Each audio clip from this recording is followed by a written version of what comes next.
Өз жұмысымның өзге адамдарды үй жинауға үйрету екенін естігендер маған таң қалысып қарайды. Шынымен осыдан да ақша табуға бола ма? Деп алғашқы сұрақ қойылады. Сосын екінші сұрақ қойылады. Расымен адамдарға тазалық сабағы керек пе?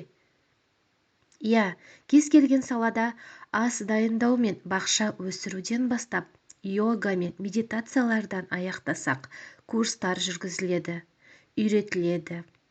Бірақ үй жинауға, тәртіпке, жинақылыққа үйрететін курстар жоқтың қасы. Үй жинауға ешкім үйретпейді.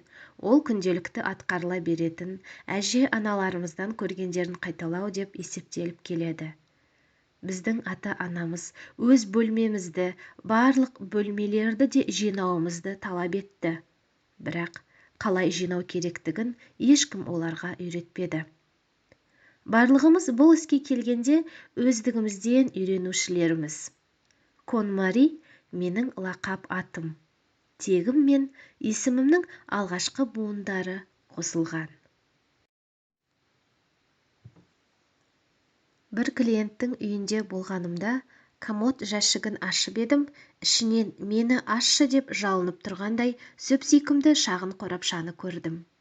Алайда оның сыртқы жылтырағы мені аса тартпады. Оның ішінде не бар екенін анық біліп те тұрмын. Білгенімдей бірнеше ұсақ тиындар, шаш қыстырғыш, өшіргіш, артық түймелер, сағат браслетінің бөліктері, батарейкалар, брелоктар, тұмар, тізім бұнымен аяқталмауы мүмкін.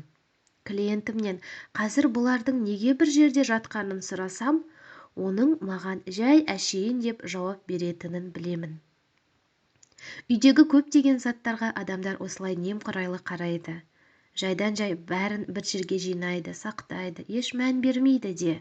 Мен бұл категорияны комоно деп атаймын.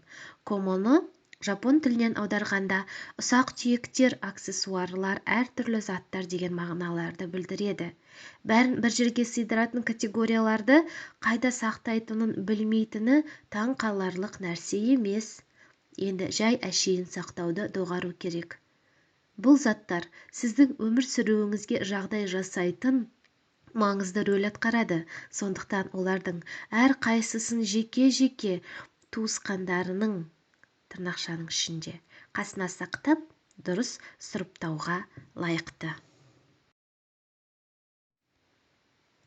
Егер сіз бір күні өз үйіңізді артық заттары жоқ кең сарайдай көрсеңіз, сіз бұрынғы қалпыңызға қайта орала алмайсыз. Ол мүмкін емес.